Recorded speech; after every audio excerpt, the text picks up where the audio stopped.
Salut tout le monde, c'est l'été et comme chaque année, on prend quelques jours de vacances. Mais pas question de vous abandonner. Jusqu'au 21 août, on vous a préparé un best-of de nos meilleurs épisodes.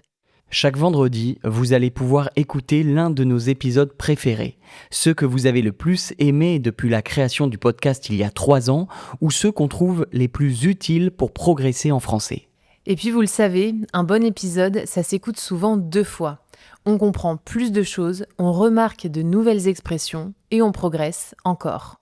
Pendant ce temps, nous, on va recharger les batteries, comme on dit, et préparer plein de nouvelles idées pour la rentrée. Mais si tu souhaites continuer à pratiquer ton français avec nous tout l'été, rejoins-nous sur Patreon. Là-bas, on continue à partager du contenu exclusif chaque semaine. Très bel été à toi et bonne écoute.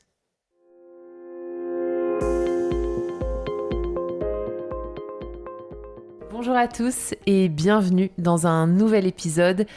Aujourd'hui, vous ne serez pas surpris, mais je suis accompagnée de Nathan. Salut Nathan.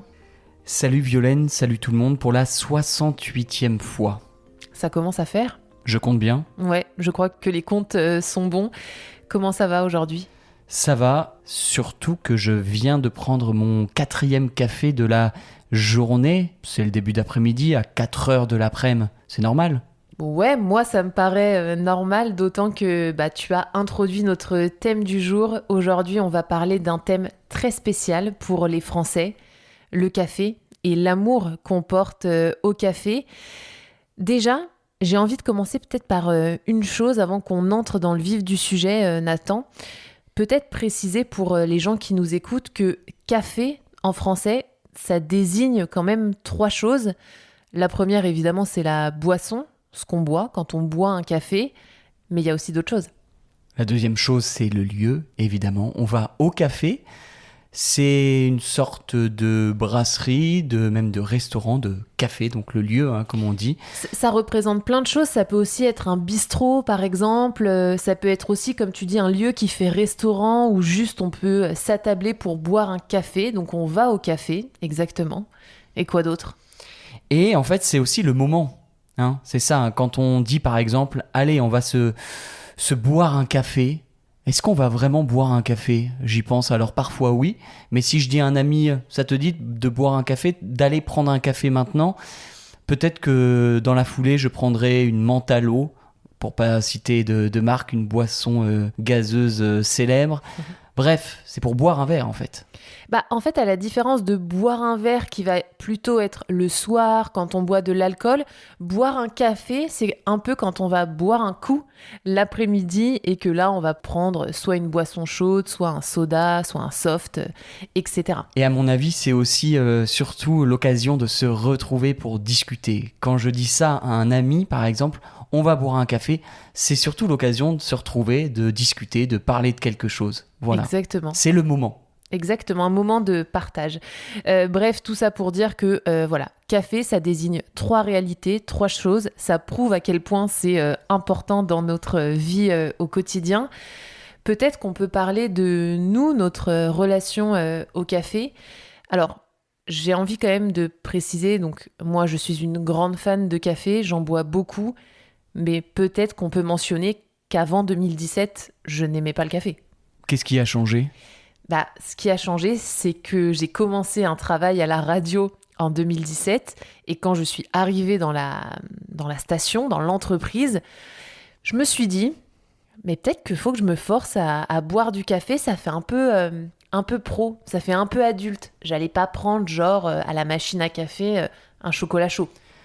En France, en tout cas dans notre culture, à la machine à café dans l'entreprise, la quasi-totalité des gens vont prendre un café.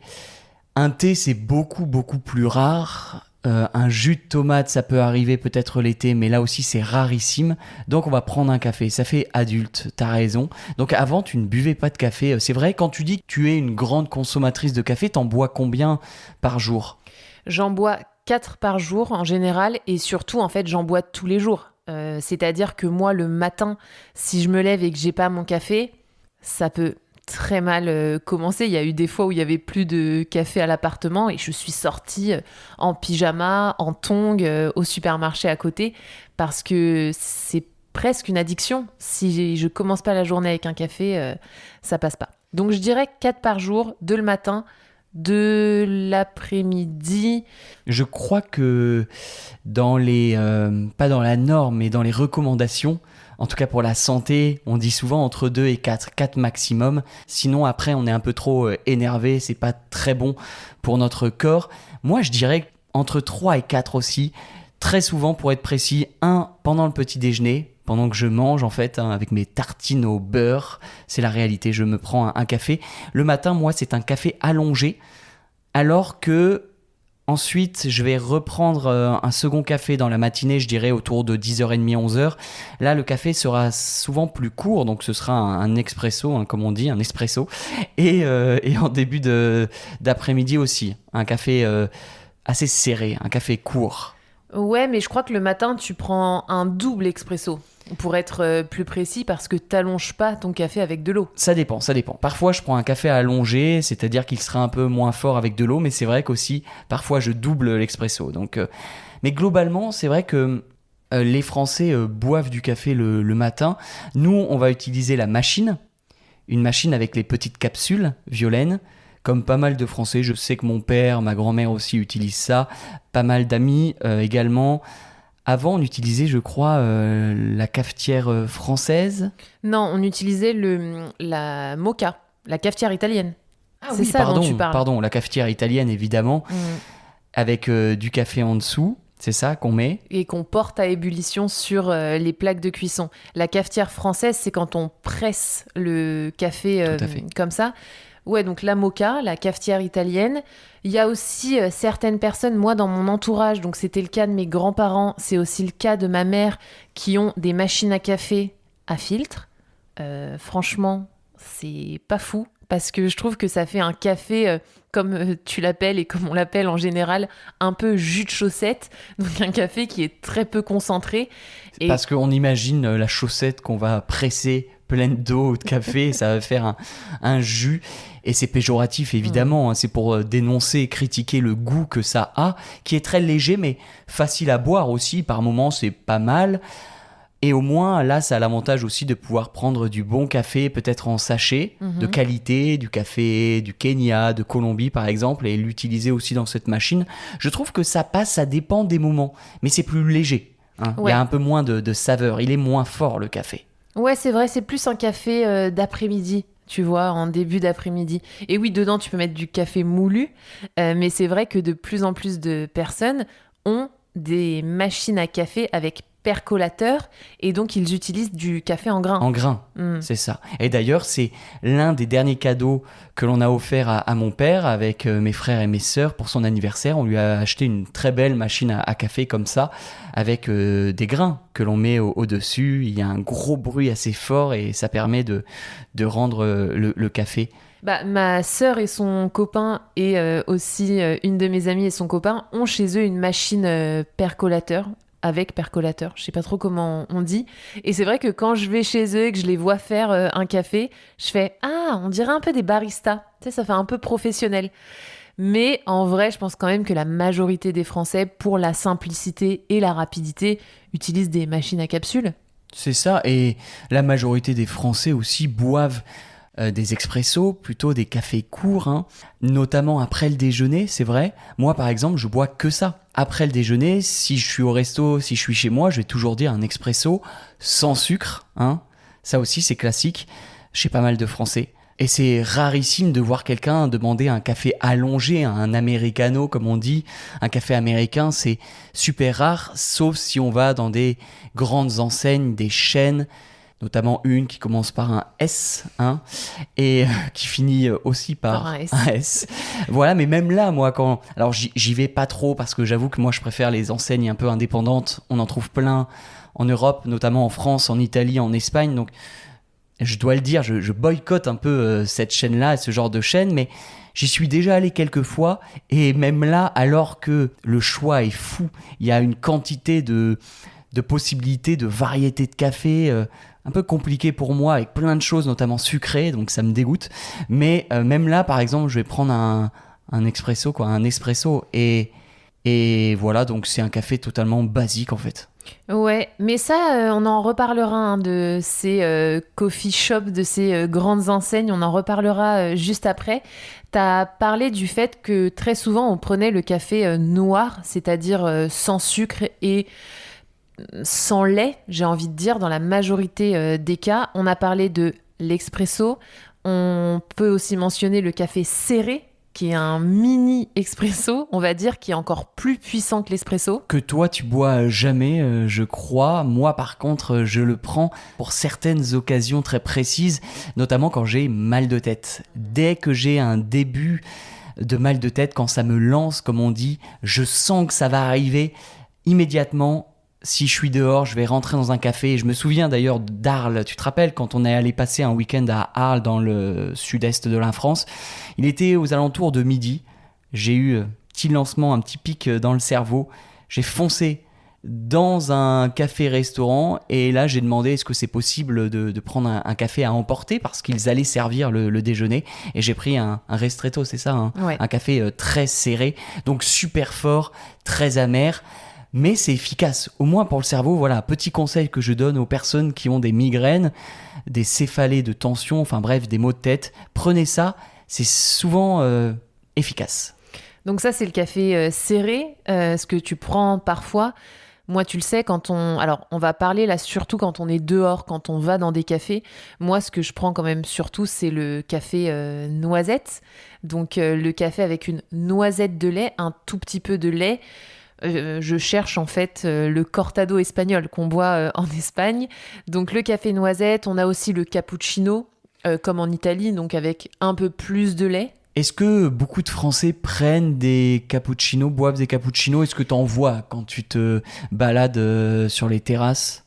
Bah, honnêtement, Pas l'impression. je pense qu'il y en a de plus en plus. On en parlera que nos goûts changent en matière de café, mais en vrai, je pense que la majorité des gens, c'est soit espresso, soit café noisette. Tu sais, dans les toutes petites tasses. C'est rare qu'on voit des grandes tasses avec le cappuccino quand on va dans des bistrots ou ce genre de choses. Oui, c'est tout petit. Je me souviens qu'en Italie, quand on était à Naples, on voyait beaucoup d'Italiens, et nous-mêmes d'ailleurs, on avait consommé le café comme ça. On était au comptoir et on le prenait un petit peu devant le serveur ou le patron du café, et on le prenait sur le pouce rapidement. Moi, par exemple, quasiment jamais je prends le café à emporter. Je veux m'asseoir. C'est le moment aussi que je chéris. J'ai besoin d'être assis, de le boire, de passer au moins 10 minutes avec mon café, assis. Ouais, moi aussi, j'aime bien à table, mais j'aime aussi beaucoup au comptoir, comme t'as dit. J'adore notamment en Italie ou en Espagne quand à l'avance, ils mettent, tu sais, plein de soucoupes pour les différentes tasses et après ils font le café à la chaîne et comme ça c'est prêt directement. On le fait un peu moins en France de préparer à l'avance. Bref, mais ouais, sur la conso, c'est vrai qu'on consomme majoritairement, nous les Français, assis. Quand vous êtes dans un café, on va vous demander si vous voulez du sucre et après on va vous l'amener, mais c'est vrai que c'est pas forcément un réflexe. En général, il y a un petit sachet de sucre avec. Ouais, ça dépend. Et si vous avez de la chance, bah, vous avez un petit gâteau avec. Ça, c'est cool. Souvent, c'est des petits spéculoos ou un petit carré de chocolat. Et voilà. Mais c'est vrai que les goûts des cafés, la forme aussi que ça prend sont différents en fonction des pays. Tu le sais, Violaine, on a pas mal voyagé. On est allé en Colombie, un très beau pays de café, de producteurs de café. On a d'ailleurs, c'était très français ça, de visiter des fermes de café. Des fermes de café, exactement. Aller voir des producteurs. Je me souviens qu'on avait fait des visites guidées et il y avait beaucoup de Français avec nous. On avait on avait acheté du café pour amener en Europe. Mais par contre, là-bas, c'était drôle, le café était un peu différent.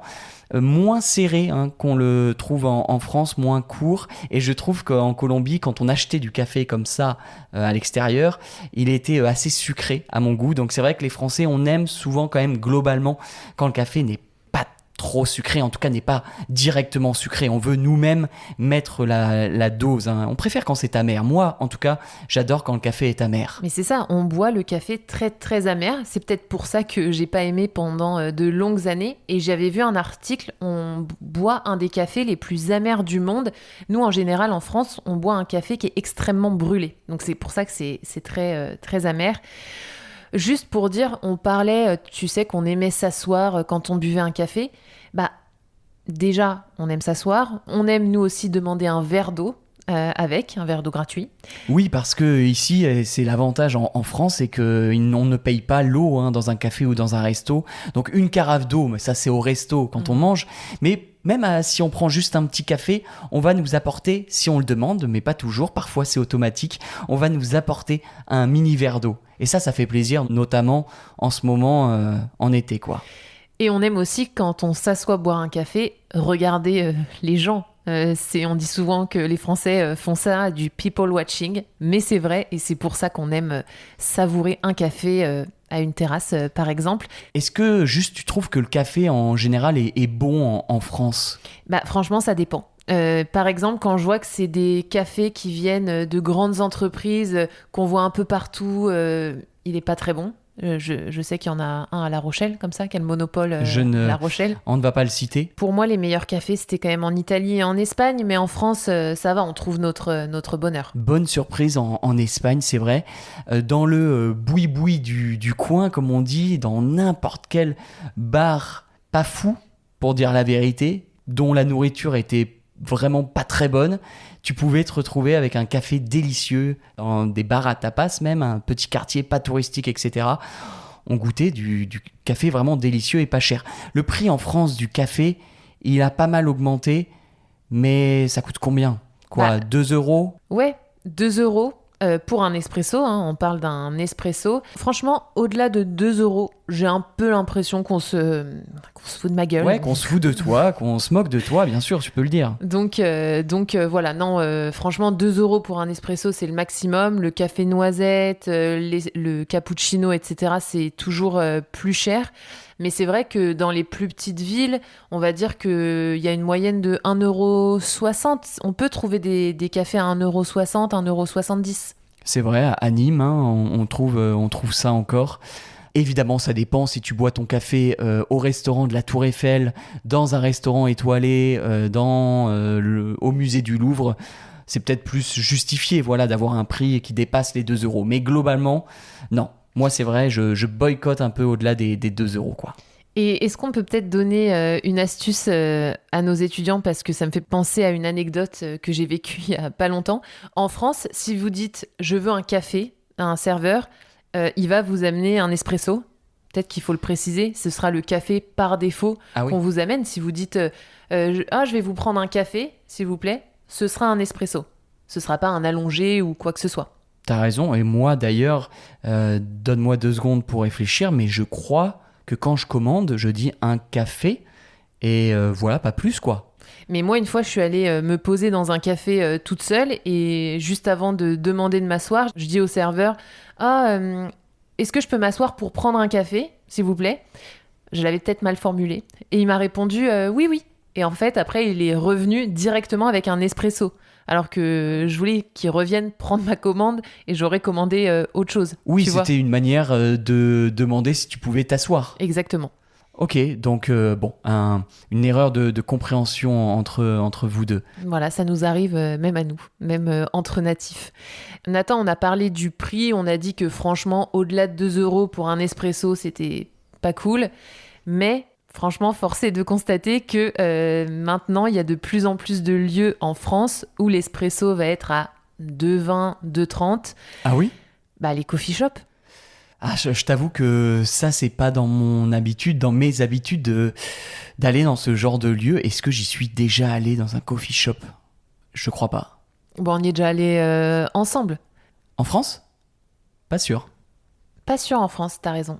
T'as raison. Mais à l'étranger, oui. Mais en France, peut-être que tu le vois quand tu te balades ou quoi que ce soit, mais il y a quand même de plus en plus de coffee shops qui ouvrent à Paris, dans les grandes villes. T'as remarqué quand même. Oui, mais c'est quoi en fait un coffee shop ? Est-ce que c'est un lieu juste où tu bois du café, où tu peux prendre toutes sortes de café ? Bah, tu peux boire du café, mais t'as des offres, on va dire, un peu plus gourmandes, un peu plus originales que celles d'un bistrot, quoi, d'une terrasse de café. Bah, je connais pas du tout, tu vois. Je pourrais même pas te citer un exemple d'un café un peu différent. C'est vrai que c'est pas du tout, moi, dans ma culture. Est-ce que t'as je sais pas, pas des noms, mais des exemples même de composition ? Qu'est-ce qu'il y a dans ce genre de café un peu plus originaux ? Bah déjà, tu peux avoir des laits végétaux, alors que c'est un peu plus compliqué, tu vois, dans les bistrots traditionnels, où là, ça va être du lait de vache. D'accord. Tu sais, tu peux commander, par exemple, du flat white, des lattés. Qu'est-ce que Euh, c'est? je suis pas experte, mais je crois que le flat white, c'est 2 doses d'expresso et du lait. Ok. Voilà, c'est tout. Mais tu vois, ce genre où tout est écrit en anglais, tu vois un Et peu. parfois, j'ai déjà vu des photos, des images sur Instagram parce que, évidemment, c'est très Instagrammable, c'est très visuel, c'est joli. Parfois, je vois comme du colorant ou des couleurs rouges, bleues. Est-ce que ça fait partie de ces cafés un peu originaux qu'on peut trouver dans les coffee shops ou... Ouais, bah, je crois que tout est fait pour attirer Mais qu'est-ce que les, c'est? les jeunes. Je sais pas du tout. Je sais pas trop de quoi tu parles. C'est peut-être du matcha, quand c'est Ok. vert. Matcha. Mais j'ai vu aussi violet, j'ai vu rouge, enfin bref. Mais pour moi, tu vois, tout ça, ce sont des nouveaux cafés et peut-être que je suis un peu conservateur ou traditionnel, mais je suis pas hyper attiré, j'allais dire pas hyper ouvert, mais surtout je suis pas attiré. Ça, tu vois, ça me dégoûte presque, ça me répugne. Non, c'est un peu fort, mais c'est vrai que ça me repousse. J'ai pas du tout envie, déjà, de payer évidemment 4, 5, 6, 7 euros pour boire ce qui est pour moi un café en fait. Mais je crois que quand t'étais à Lyon, t'es allé dans un coffee shop. Ah, récemment là, je suis pas sûr. Moi non plus, je suis pas trop le public de ça, mais enfin, même si on serait le public cible, mais moi j'y vais pas trop. J'y suis allée à Toulouse quand je suis allée voir une copine. Et bon, moi j'ai commandé un truc très très simple, mais tu vois, elle me dit oh, moi je vais prendre un dirty chai latte. Tu sais ce que c'est? Absolument aucune idée. Bah, je crois que le chai latte c'est un thé avec du lait, et quand on dit que c'est un dirty chai latte, c'est que tu ajoutes un shot d'espresso. Ok. Je crois, hein. Et j'ai l'impression que tous ces trucs-là sont super sucrés. Est-ce que c'est le cas, tu penses? Bah, pas toujours, mais ce qu'on peut dire, que c'est quand même toujours les coffee shops des trucs de bobo. En tout Ouais. cas, en France. Oui, dans les grandes villes, dans des quartiers bobos, bourgeois, bohèmes, donc très branchés, très jeunes. Est-ce qu'on sait d'où ça vient, tu vois, cette mode? Pourquoi il y en a plus maintenant? Est-ce que c'est encore une fois à cause des réseaux? Bah, déjà, ouais, je pense. Ouais. Je pense qu'il y a certains coffee shops qui ont ouvert, ça a été un succès, puis d'autres ont eu envie de se lancer dans l'aventure. Ils n'ont pas besoin de grands locaux parce que tu sais, c'est des tout petits lieux. Tu peux pas trop t'asseoir, ou alors tu t'assois sur un banc devant. C'est des décors très industriels. Je pense que c'est pas très cher à faire et que tu as une grosse marge de rentabilité. Ah, tu parles du point de vue entrepreneurial, mais pourquoi ça marche autant? Est-ce que c'est parce que c'est bon, tout simplement? Peut-être que c'est super bon, tu vois. Ouais. Il va falloir que je m'ouvre, que je sois plus curieux. Bah, je pense que les gens, ils ont envie de tester des nouvelles choses, et puis surtout, bah, c'est un peu un signe d'appartenance sociale, tu vois, quand tu vas dans un coffee shop, tu peux faire ta petite story Insta. Bien sûr. Et puis je pense que c'est des jeunes qui viennent, tu vois, pour se poser avec leur ordi, pour travailler, pour lire. Et peut-être que c'est des lieux qui sont un peu plus calmes que le bistrot, où là, t'as le bruit des soucoupes qui s'entrechoquent, t'as les gens qui parlent fort, t'as le serveur qui va venir t'apostropher, te demander si tout va bien, etc. Donc je pense que le coffee shop est un peu plus une bulle calme pour les gens qui veulent passer un moment tranquille, quoi. Donc, C'est ma théorie. ouais, mais pourquoi pas? Et donc, c'est une tendance, hein, c'est un nouveau phénomène, même si ça reste évidemment ultra minoritaire. Si on parle de la France, de la consommation du café en France, par les Français, ça reste une bulle, Violaine. C'est vrai, c'est une bulle. Ouais, mais j'ai vu un article où quand même les garçons de café, on peut pas dire ça. Si, les garçons de café, c'est vrai que c'est un peu ringard. C'est complètement les ringard. serveurs, Non, mais où les personnes qui travaillent dans les bistrots, les chefs des bistrots, quoi, enfin Les patrons. les patrons et les patronnes, ils disaient quand même, notamment à Paris, qu'ils se sentaient menacés par ces établissements parce que bah ça leur enlevait une certaine clientèle, tu vois. Donc et puis c'est tellement impressionnant à Paris le nombre d'établissements qui ouvrent que ouais, je comprends qu'ils se sentent menacés, même si on peut pas généraliser à l'échelle de toute la France. ouais. Et tiens, j'y pense, le déca, le décaféiné, le café décaféiné, donc sans caféine, hein, on dit le déca. Est-ce que on en boit le soir surtout. Moi, j'en bois un peu quand je vais au resto. En dessert, ça peut m'arriver. Ouais, moi aussi, ça peut m'arriver. Je sais, c'est parfois oui, parfois non. Je sais pas trop pourquoi. C'est Mais pour le goût, là encore. On veut terminer le repas avec ce goût de café. C'est une forme, en fait, d'addiction, peut-être. Est-ce qu'on n'est pas accro au café? ouais, mais c'est pas fou quand même, hein, le déca. C'est pas très bon. On sent que c'est pas du café quand même. Mais moi, j'aime bien demander un déca. Et c'est vrai que tu l'as bien dit, on le demande comme ça. Je vais vous prendre un déca et Ouais. pas je vais vous prendre un décaféiné. Mais moi, j'en prends de temps en temps, mais c'est vrai que je trouve ça honnêtement assez infect. Donc, c'est une forme d'habitude parce que c'est vrai que je me rends compte que dès que je bois du café, donc un vrai café avec de la caféine, passé 3 heures ou 4 heures de l'après-midi, si j'en bois un juste après, là, passé ces 4 heures de l'après-midi, je vais pas pouvoir dormir le soir. Ça va être impossible. Je vais être incapable de fermer l'œil. Donc un déca c'est la solution, mais c'est pour ça que comme c'est pas bon, je me dis qu'on doit être un peu accro, tu vois. Est-ce qu'on aime vraiment le café ou est-ce qu'on est juste accro, addict à ça? Je pense que on est complètement accro. Mais je pense aussi que c'est parce qu'on aime bien le moment quand on va dans un café et qu'on se pose pour boire un café. Et ça me fait juste penser à peut-être une des raisons pour lesquelles toi t'aimes pas les coffee shops. Je suis pas une grande fan non plus, mais je pense que dans les cafés un peu plus tradis, il y a quand même un peu plus de connexion avec les gens. Ça nous est déjà arrivé, nous, d'être à une terrasse de café et que la table d'à côté nous parle, tu vois, ou même que le serveur nous fasse un peu la conversation. Et puis, quand tu vas dans un café tradi, tu peux un peu y aller comme tu veux, tu vois. En fait, c'est la vie. Tu croises la population entière, tous les âges, toutes les classes sociales, n'importe qui.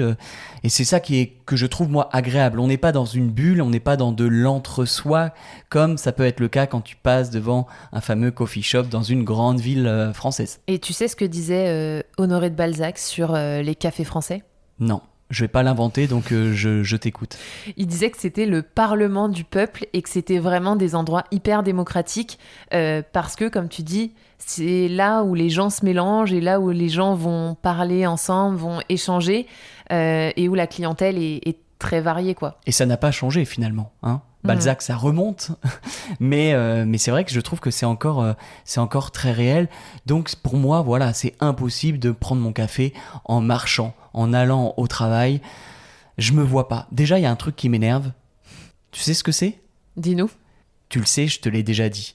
Parce qu'on a déjà pris des cafés à emporter ensemble. Pas beaucoup, mais on en a déjà pris. C'est les fameux... Tu sais ce qu'il y a au-dessus? Ah, le couvercle. Le couvercle. Pour moi, je n'arrive pas à boire mon café qui est brûlant, très chaud, avec le couvercle. J'en mets partout, je me brûle, donc je l'enlève. Et voilà, après, c'est pas dans notre culture et c'est fascinant de voir que ça l'est aux États-Unis, par exemple. Mais je pense que ça l'a été aussi un petit peu en France, parce que beaucoup de Français ont été biberonnés avec la culture américaine et les films et les séries. Et il y a eu un moment quand Starbucks est arrivé en France, Pour ne pas les citer, pour ne pas les citer, où tu voyais des gens avec leur cup. leur gobelet. Ouais, leur gobelet, très bien. Leur gobelet à emporter. Et c'était, je pense, un peu stylé, tu vois, à l'époque. Et je pense que ça allait encore de se balader un peu à Paris, peut-être avec un gobelet en marchant de manière un peu pressée. Certains le font d'ailleurs, hein. Les gens qui travaillent, je pense, peut-être au quartier des affaires, à la Défense à Paris. Mais c'est pas du tout général à tous les Français. Mais je pense aussi que nous, ce qu'on aime, c'est prendre un café et rester assez longtemps à la terrasse. Et là, au coffee shop, en vrai, tu peux pas le faire. Une fois que tu as fini ton café, si tu es assis, c'est pas, tu vois, tu vas pas passer du temps. Non, je pense qu'on va te faire comprendre qu'il faut que tu partes. Donc ça, c'est un bon point quand même pour les bistrots. Et puis moi, j'aime bien aussi les bistrots, tu sais, quand ils sont un peu dans leur jus, un peu vieux, où il n'y a pas trop d'esthétique, où l'esthétique est pas soignée de fou. Ça, j'aime bien. Je m'y sens bien, en fait. Je trouve que c'est moins impressionnant qu'un coffee shop avec l'esthétique hyper léchée, hyper travaillée. C'est bon. Complètement. Autre question, je pense, qui peut intéresser, enfin, autre chose qui peut intéresser nos auditeurs, le café instantané, la fameuse question, tu sais, du café qu'on peut trouver même dans des sachets. Non ? Non. Non. Pour la très grande majorité des Français, c'est clairement vu comme pas comme du café en fait. Ce n'est pas du café pour beaucoup d'entre nous.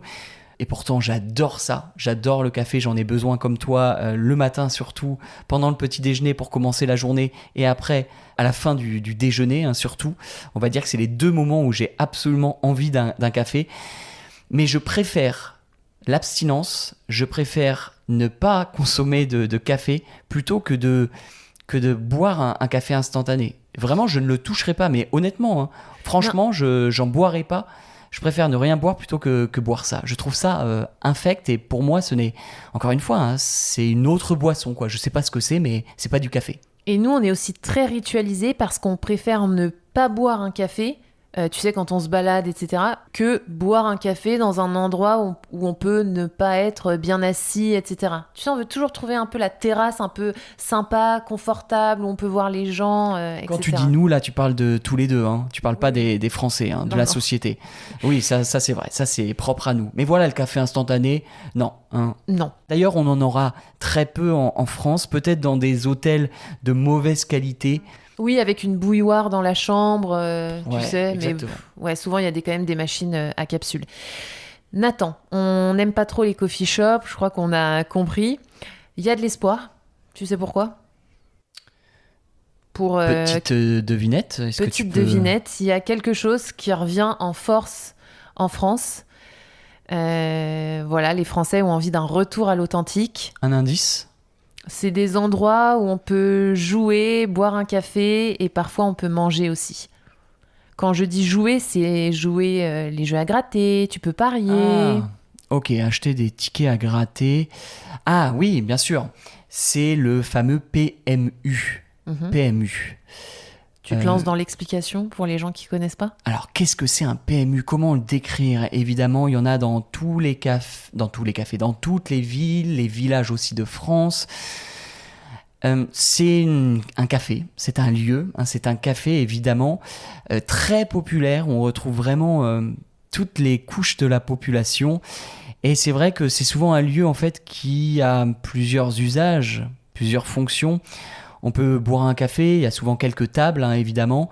On peut aussi acheter, je pense, des cigarettes, non, là-bas aussi. Ouais, ça dépend, mais oui, en général, on peut. Le tabac, des tickets à gratter, la loterie, voilà, jouer au loto, jouer au paris sportif, évidemment, au paris hippique, et je crois que c'est la base, voilà, c'est l'origine du PMU. On allait là-bas pour parier sur les chevaux, sur les courses de chevaux, quoi. Ma grand-mère adorait ça il y a quelques temps.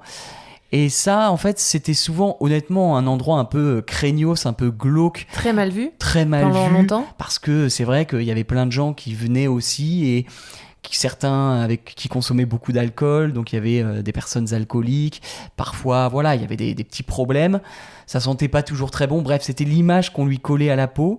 Et maintenant, il y a une forme de hype. Ça revient un peu à la mode, non? Ouais, ça revient un peu à la mode. Aussi parce qu'il y a beaucoup de gens de jeunes qui ont repris, qui ont racheté des PMU et qui les ont un peu modernisés, on va dire, sans perdre l'âme. Mais aussi parce que les gens veulent du brut, de l'authentique et veulent payer leur café 2 euros max, se mettre au comptoir. Et voilà. Et quand tu vas au PMU, tu peux avoir des petites cacahuètes, des petites olives. C'est un peu plus généreux que le coffee shop, pour prendre l'exemple, pour continuer avec cet exemple. Tu te rappelles à Paris, au JO, on était rentré dans un PMU, on avait pris un café, on avait gratté des jeux et il était très bon, notre café. Et c'était l'un des cafés peut-être les moins chers de Paris. Donc c'est vrai que quand on va dans un PMU, il faut prévenir quand même. On n'y va pas pour la beauté du lieu, on n'y va pas pour être dans le café le plus historique de Paris ou d'une ville. Non, on y va pour les prix et pour être avec aussi les Français, quoi, avec tout le monde en fait. C'est pas gentrifié, quoi. Non, normalement, c'est pas gentrifié. C'est l'inverse du coffee shop, peut-être. Voilà, et souvent, c'est des très très bons cafés qui brillent par leur simplicité. Donc, si jamais vous êtes dans une ville en France, regardez s'il y a un PMU, regardez si il est, je sais pas, bien noté peut-être, ou si vous passez devant, vous voyez que c'est sympa, et aventurez-vous-y. Ouais. Nathan, est-ce que tu as quelque chose à ajouter sur ce thème passionnant, qui nous passionne, ou est-ce qu'on a tout dit, tu penses? Est-ce qu'on a fait le tour?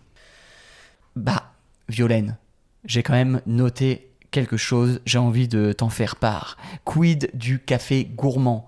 Qui est un dessert. Qui est un dessert. Qui est un dessert que moi, j'adore prendre, notamment quand je reviens de l'étranger. Je trouve que ça fait plaisir de prendre ce petit café avec des mini-desserts. Il y en a combien? 4, 5. Souvent, on a quoi? On a une crème brûlée, je dirais. Qu'est-ce qu'on peut avoir d'autre? Une petite panna cotta. Une mousse au chocolat. Une mousse au chocolat. En fait, c'est les desserts du restaurant où vous êtes, mais proposés en mini-version pour accompagner un café. Ouais, c'est très gourmand, quoi. Assez calorique, mais ça fait plaisir. Et moi, comme j'ai toujours du mal à choisir quel dessert prendre, j'aime bien en avoir 5. Ouais, mais souvent, il y a toujours un truc qu'on n'aime pas dans le café gourmand. Souvent, le serveur, il fait la liste et tu fais mince. J'aimais tous jusqu'à ce qu'ils disent un des desserts, tu vois. Oui, mais tu peux le donner, le partager avec quelqu'un d'autre qui t'accompagne au resto. Qu'est-ce que t'en penses alors? Trop frustrant pour moi. Tu vois, avoir des toutes petites versions...